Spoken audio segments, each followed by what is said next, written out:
Hello. This is Gunner Fern, and happy Thanksgiving, everybody. What I'm going to do today, I'm going to demonstrate the method. I'm going to smoke a 7-pound bone-in leg of lamb, as well as some chicken that I've been marinating for a couple days, on my Weber Smoky Mountain grill. It's a natural grill full of wood and charcoal. Today I'm going to be using hickory wood because lamb is a very strong meat, which requires a strong wood to compensate for the taste. So follow me over here. What I got going right now, this is known as the chimney. So what is in this right now is lump charcoal and briquette charcoal, and I'm using my gas grill to fire it up. I think they're just about gray, so we're ready to go. So follow me over here. We're going to start the Weber Smoky Mountain Grill. Now you'll notice in the bottom of the pan, I've got a bunch of briquettes and lump charcoal as well as hickory wood separated. This is called the minion method. The minion method. The idea is you pour these hot coals into the middle like that, and what will happen is they'll slowly spread around, and you'll have even cooking throughout. Now this is not like a conventional grill. This is actually a smoker. So what's going to happen is the heat from the bottom of this base is going to shoot up. What I got next, if you look down there, is the water pan. Now the water pan, what that does, it's full of water right now, and I put tinfoil in it just so that the drippings don't make a mess, because I can just dump it out later.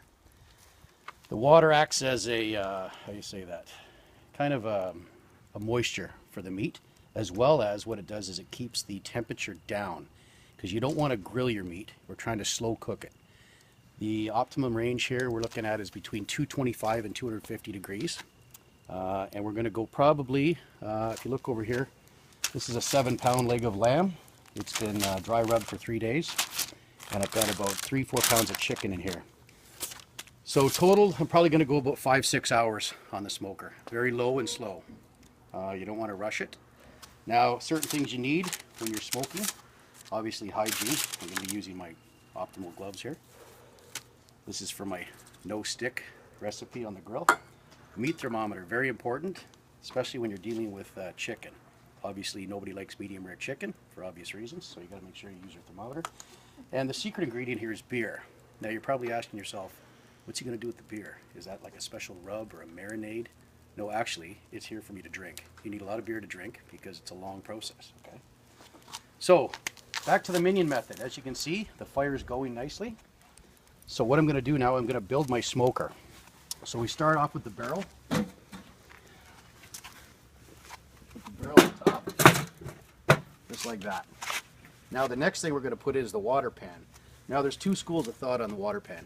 Some people smoke it with water. Some people smoke it without water. You can use sand, like play sand. Put that in the bottom instead of water. That works fine. The only issue with that is you have to control your fire more. If you're not really, if you can't be attending to it all the time, I would prefer using water, just because the sand will act as a base, an insulator, and it'll cook your food too quickly if you're not careful. You have to make sure your vents are all adjusted properly on this thing. Okay, so next step, we're going to add our water pan. This thing will go right into the barrel like that, and it'll sit on top, just like that.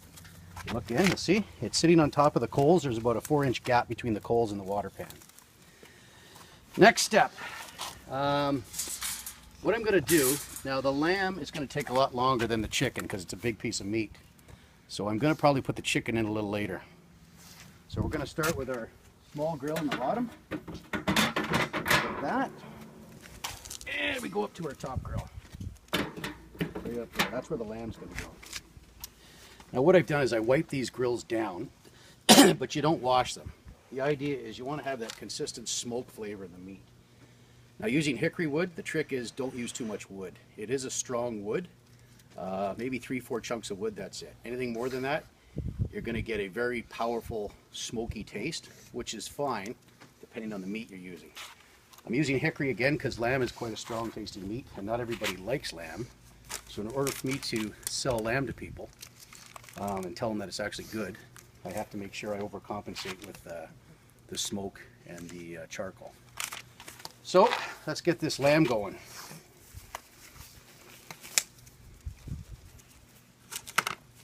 Is it noon yet? I'm not even sure.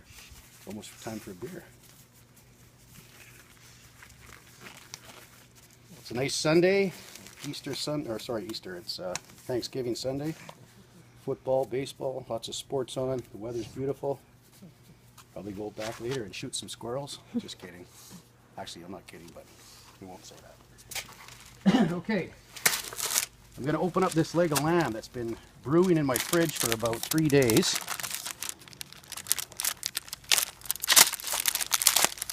A bit of a mess.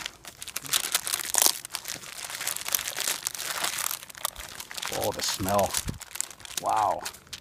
Unbelievable. I got about 10 different spices on this thing. You'll notice too, you keep the fat on.